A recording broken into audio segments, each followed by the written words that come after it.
ഓണം, ചിങ്ങമാസത്തിലെ പൊന്നോണം നമ്മളെല്ലാം ആഘോഷിക്കുന്നതാണ്. പക്ഷെ ഒരു കാര്യം ഞാൻ ചോദിച്ചോട്ടെ, ഈ ചിങ്ങമാസത്തിൻ്റെ പൊന്നോണത്തിൽ എന്തിനാണ് ഈ തൃക്കാക്കരപ്പൻ? എന്താണ് അതിൻ്റെ ഒരു ഐതിഹ്യം?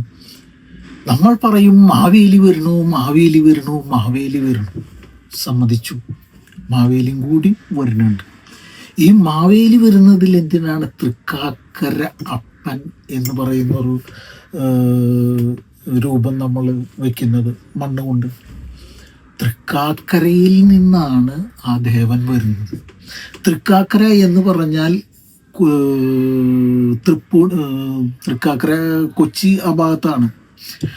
അവിടെ തൃക്കാക്കരയിൽ ഒരു അമ്പലമുണ്ട്. ആ അമ്പലത്തിൽ നിന്നാണ് ദേവൻ വരുന്നത്. ആ അമ്പലത്തിലിരിക്കുന്ന ദേവൻ വാമനനാണ്. വാമനനെ പണ്ട് കാലത്ത് ഉള്ള ചെറിയ ചെറിയ രാജാക്കന്മാർ യു പിയിൽ നിന്ന് കൊണ്ടുവന്ന് വെച്ചതാണ്. അവരുടെ ഓർമ്മയ്ക്ക് കൊണ്ടുവന്ന് വെച്ചതാണ് ഈ തൃക്കാക്കരപ്പൻ. അന്ന് കാലത്ത് രാജാക്കന്മാർ എല്ലാവരെയും, ഒരു രാജ്യത്തെ തൃക്കാക്കരയിൽ ചെന്ന് ഇരിക്കുന്ന ആൾക്കാർ, ഇവിടെയുള്ള എല്ലാ പ്രഭുക്കന്മാരെയും, എല്ലാ ചെറിയ ചെറിയ രാജാക്കന്മാരെയും അങ്ങോട്ട് വിളിച്ചിരുന്നു. അങ്ങോട്ട് വിളിച്ച് അവർ പോയിരുന്നു. അവർ ആ തൃക്കാക്കരയിൽ 10 ദിവസത്തെ വലിയൊരു ഉത്സവം നടത്തിയിരുന്നു. അവരവിടെ പൂജ നടത്തിയിരുന്നു. അവരവിടെ പൂക്കളമിട്ടിരുന്നു. അവിടെ ആഘോഷമായിരുന്നു, വലിയൊരു ആഘോഷമായിരുന്നു അവിടെ നടന്നിരുന്നത്. അവിടേക്കാണ് നമ്മൾ ചെന്നിരുന്നത്. അങ്ങനെ കാലക്രമേണ അത് ലോപിച്ച് തൃക്കാക്കരയ്ക്ക് പോകണ്ട, നമ്മൾ വീട്ടിൽ തന്നെ ഇരുന്ന് ചെയ്താൽ മതി എന്നുള്ളൊരു ധാരണ വന്നു. അപ്പോൾ സംഭവിച്ചതാണ് വീട്ടിൽ പൂക്കളമിടുക എന്നുള്ളത്. 10 ദിവസം നമ്മൾ പൂക്കളമിട്ട് വീടിന് ചുറ്റും ആഘോഷങ്ങൾ നടത്തി, വീട്ടിന് ചുറ്റും കലാപരിപാടികൾ നടത്തി. ഈ പരിപാടികളൊക്കെ പണ്ട് അവിടെയാണ് നടന്നിരുന്നത്. ആ പരിപാടികളൊക്കെ നടത്തി നമ്മളിവിടെ സ്വാഭാവികമായിട്ടും ഓണം ആഘോഷിക്കുന്നത്. അപ്പോൾ തൃക്കാക്കര അപ്പൻ എന്ന് പറഞ്ഞു കഴിഞ്ഞാൽ വാമനനാണ്. മഹാബലിയും കൂടിയും വരുന്നുണ്ട് എന്നുള്ളതിൽ പറഞ്ഞാൽ ഒരു തെറ്റുമില്ല. ഞാൻ വേറൊരു കാര്യം ചോദിച്ചോട്ടെ, എന്തിനാണ് മഹാബലി ഓലക്കുട ചൂടുന്നത്? മഹാബലി ചക്രവർത്തിയായിരുന്നില്ലേ? മഹാബലി വലിയൊരു ചക്രവർത്തിയായിരുന്നു. ഈ ഭൂമി മുഴുവൻ ഭരിച്ച അവസാനം ഇന്ദ്രലോകം കീഴടക്കാൻ വേണ്ടിയാണ് ആള് നർമ്മദാ നദി തീരത്താണ് യാഗം നടത്തിയത്. ആ മഹാബലി പുറത്തേക്ക് പോകുന്നുണ്ടെങ്കിൽ ആൾക്ക് പട്ടുകുട പിടിക്കാൻ ആൾക്കാരുണ്ടാവും.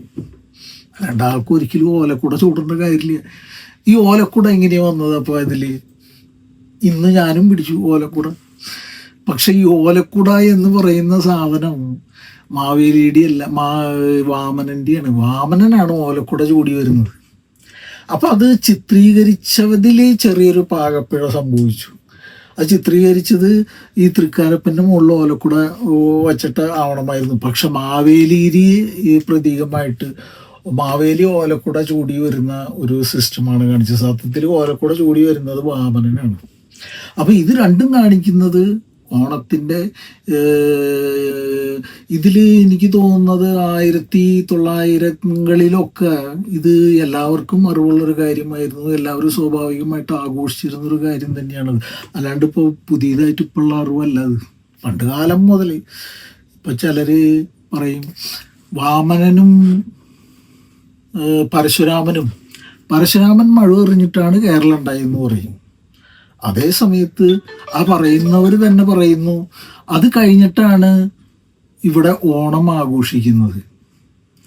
വാമനൻ കഴിഞ്ഞിട്ടുള്ള മൂർത്തിയാണോ ഈ പരശുരാമൻ?